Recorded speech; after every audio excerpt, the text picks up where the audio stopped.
UDF-ലെ മന്ത്രിസ്ഥാനം വീതം വെപ്പുമായി ബന്ധപ്പെട്ട ചർച്ചകളിൽ ഇനി തീർപ്പാകാനുള്ളത് രണ്ട് കാര്യങ്ങളിലാണ്. ലീഗുമായുള്ള ചർച്ച പൂർത്തിയായി കഴിഞ്ഞു. ലീഗിന് 5 മന്ത്രിസ്ഥാനം ലഭിക്കും. ലീഗിൻ്റെ 5 മന്ത്രിമാരെയും ലീഗിൻ്റെ ഉന്നതാധികാര സമിതിയിൽ ധാരണയായിട്ടുണ്ട് എന്നാണ് മനസ്സിലാക്കുന്നത്. എന്നാൽ കേരള കോൺഗ്രസ് ജോസഫ് വിഭാഗം 7 സീറ്റുള്ള പാർട്ടിയാണ്. മുന്നണിയിലെ മൂന്നാമത്തെ വലിയ കക്ഷിയായി മാറിയിരിക്കുന്നു. അവർ ആവശ്യപ്പെടുന്നത് 2 ക്യാബിനറ്റ് സ്ഥാനമാണ്. ഇപ്പോൾ നമ്മൾ പ്രേക്ഷകരെ കേൾപ്പിച്ച PJ ജോസഫിൻ്റെ പ്രതികരണത്തിൽ അദ്ദേഹം ഒന്ന് അയഞ്ഞിട്ടുണ്ട് എന്നാണ് ഞാൻ മനസ്സിലാക്കുന്നത്.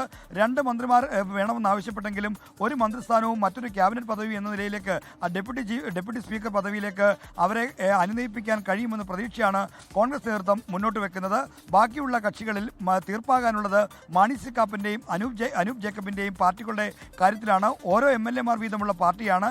ഇവർക്ക് കോൺഗ്രസിൽ നിന്ന് 12 മുഖ്യമന്ത്രിയടക്കം 12 മന്ത്രിമാർ വരുന്നു. ലീഗിൽ നിന്ന് 5 മന്ത്രിമാർ വരുന്നു.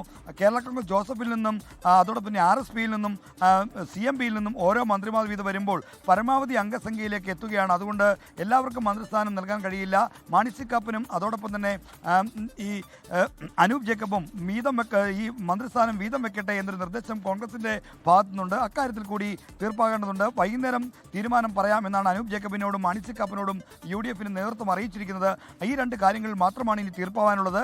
കോൺഗ്രസിലേക്ക് വന്നാൽ കോൺഗ്രസിലെ മന്ത്രിമാരുടെ കാര്യത്തിൽ മൊത്തം 11 മന്ത്രിമാരാണ്. അതിൽ 8 പേരുടെ കാര്യത്തിൽ തീരുമാനമായിരിക്കുന്നു. രമേശ് ചെന്നിത്തല ആഭ്യന്തര വകുപ്പോട് കൂടി മന്ത്രിസഭയിലേക്ക് എത്തുമെന്ന് ഏതാണ്ട് ഉറപ്പായിട്ടുണ്ട്. കെ മുരളീധരൻ, KPC അധ്യക്ഷൻ സണ്ണി ജോസഫ് എന്നിവർ മന്ത്രിസ്ഥാനത്ത് ഉറപ്പായിട്ടുണ്ടാകും. വർക്കിംഗ് പ്രസിഡന്റ് PC വിശ്വനാഥും മന്ത്രിസ്ഥാനം ഉറപ്പിച്ചിട്ടുണ്ട്. M ലിജു, ബിന്ദു കൃഷ്ണ, ചാണ്ടി ഉമ്മൻ എന്നിവർക്കും മന്ത്രിസ്ഥാനം ഉറപ്പാണ്. ബാക്കിയുള്ള 4 പേരെ കൂടിയാണ് ഇനി കണ്ടെത്തേണ്ടത്. അവരാരൊക്കെയാണ് എന്ന കാര്യത്തിലാണ് ഇപ്പോൾ ചർച്ചകൾ ഗൗരവമായി നടക്കുന്നത്. അതിൽ അൻവർ സാദത്തിൻ്റെയും ഒപ്പം തന്നെ T സിദ്ദിഖിൻ്റെയും പേരുണ്ട്. മറ്റ് നേതാക്കൾ M വിൻസെൻ്റ്, TJ വിനോദ് തുടങ്ങിയവരുടെ പേരുകളുമൊക്കെ സജീവമായി പരിഗണിക്കുന്നു. അതിൽ തന്നെ അൻവർ സാദത്താണോ T സിദ്ദിഖാണോ ആര്യാടൻ ഷൗക്കത്താണോ വരുന്നത് എന്ന കാര്യത്തിലുള്ള തീരുമാനം വരേണ്ടിയിരിക്കുന്നു. അങ്ങനെ കോൺഗ്രസിൻ്റെ അവസാന 4 മന്ത്രിമാരുടെ കാര്യത്തിലാണ് ഇനി തീരുമാനമാകാനുള്ളത്. അതോടുകൂടി കഴിഞ്ഞാൽ ഇന്ന് രാത്രിയോടെ കോൺഗ്രസ് മന്ത്രിമാരുടെ പട്ടിക ഹൈക്കമാൻഡിന് കൈമാറും. നാളെ ഹൈക്കമാൻഡിന് അംഗീകരിച്ച പട്ടിക അടക്കമായിരിക്കും ഗവർണർക്ക് നൽകുക. നാളെ വൈകുന്നേരത്തിനകം ലോക് ഭവനിലേക്ക് മന്ത്രിമാരുടെയും വകുപ്പുകളും പേര് വിവരങ്ങളും കൈമാറേണ്ടതുണ്ട്. സത്യപ്രതിജ്ഞയ്ക്ക് ഓടിയായുള്ള പ്രധാനപ്പെട്ട നടപടിക്രമം അതാണ്. സുഹൈൽ.